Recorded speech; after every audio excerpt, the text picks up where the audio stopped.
saya Muhammad Ridwan. Saya Diki Ferdiawan. Saya Natasha Rosmalinda. Dan saya Nur Hasanah. Kami dari kelompok 6 jurusan Teknik Informatika ingin menyampaikan sedikit tentang EDP, operator dan juga sistem administrator. Pertama akan dijelaskan oleh Muhammad Ridwan. Pengertian EDP. Pengertian EDP ataupun Electronic Data Processing secara umum adalah metode otomatis dalam pengolahan data komersial. Biasanya penggunaan EDP ini relatif simple.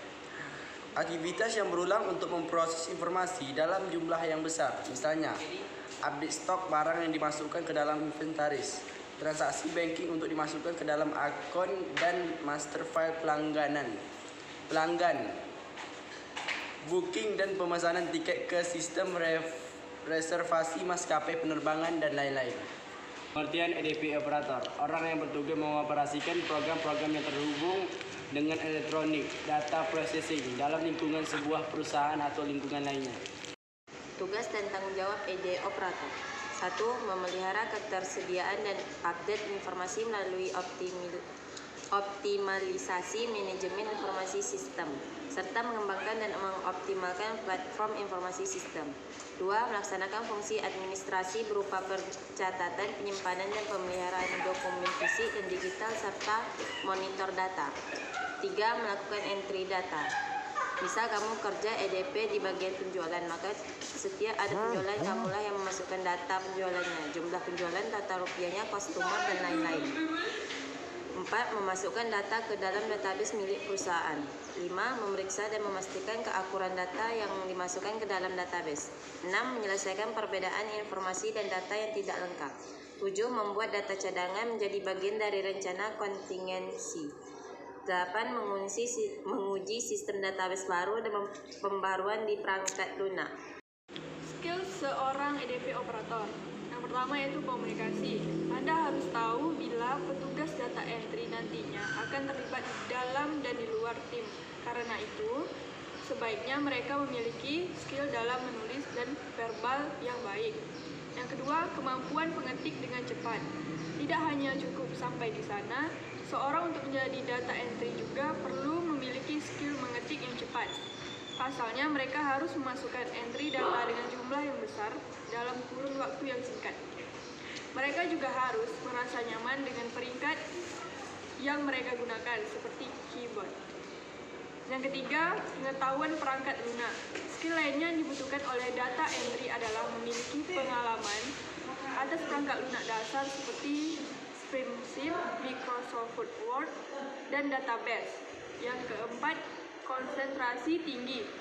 Jenis pekerjaan data entry adalah pekerjaan yang akan terus-menerus serta menghabiskan banyak waktu dengan tugas yang sama.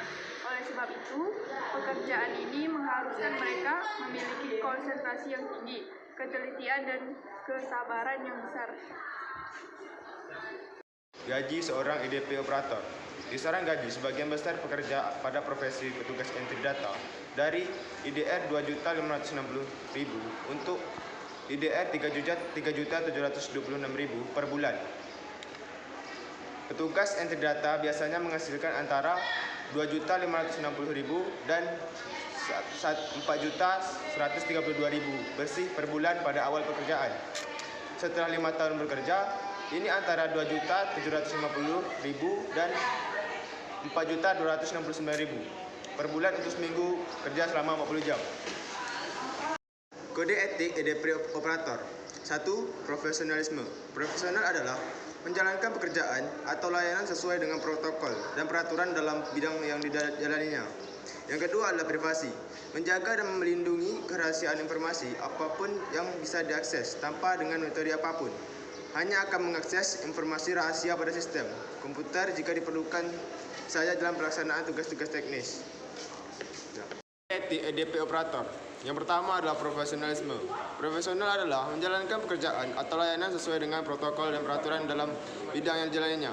Yang kedua adalah privasi. Menjaga dan melindungi kerahasiaan informasi apapun yang diakses tanpa dengan metode apapun.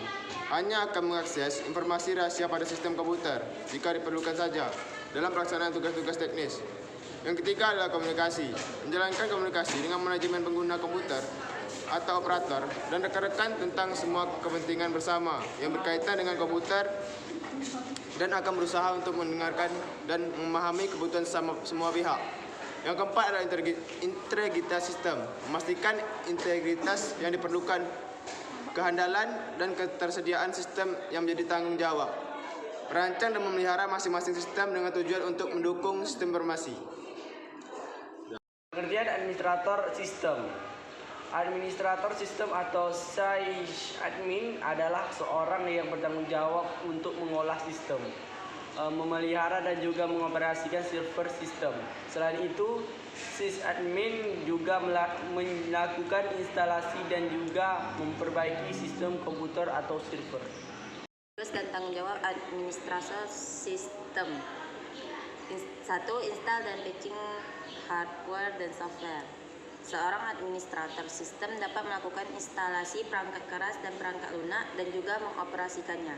Selain instalasi, sistem admin juga bertanggung jawab atas pembaruan dan peningkatan perangkat lunak dan perangkat keras, mengelola, melakukan pemecahan masalah, dan merancang kinerjanya. 2. Mengelola kata sandi dan SSO. Ini termasuk dalam tugas sysadmin untuk mengelola administrasi penggunaan baik internal perusahaan maupun eksternal. Sysadmin harus memastikan keamanan password dan SSO yang digunakan oleh karyawan-karyawan perusahaan. 3. Menjaga sistem keamanan.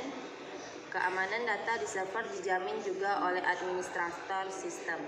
Keamanan sistem ini dapat dicapai dengan membuat firewall atau membangun batas akses. Selain itu, sysadmin juga bertanggung jawab untuk menjaga atau memonitor fungsional sistem pada server. Sysadmin juga bertanggung jawab untuk menjaga atau memonitor fungsionalitas sistem pada server. 4.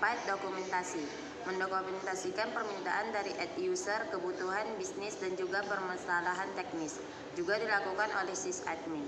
Hal ini diperlukan untuk tracking dan juga merencanakan upgrade, penyesuaian, dan lainnya. Mulai. Skill yang dibutuhkan oleh sistem administrator. Kemampuan untuk menggunakan perangkat berbagai OS seperti Windows, Mac maupun Linux. Kedua, memiliki pengetahuan mengenai scripting dan juga programming. Ketiga, familiar dengan hardware dan server atau perangkat komputer lain. Yang keempat, dapat menggunakan atau familiar dengan aplikasi code computing. 5. Bisa menggunakan Git atau semacamnya untuk melacak tugas. Familiar dengan tool untuk mengontaminasi teks seperti Jenkins, Chef, Ansible, Puppet, dan lainnya. Kemudian pemeliharaan server dan juga jaringan. Kemampuan untuk berkomunikasi karena sistem sysadmin harus mampu berkolaborasi dengan developer lain. Gaji administrator sistem. Rata-rata gaji untuk sistem administrator adalah Rp8.310.000 per bulan di Indonesia. 3. Sekian penjelasan singkat tentang EDP dan sistem administrator dari kami. Terima kasih telah menonton. Wassalamualaikum warahmatullahi wabarakatuh.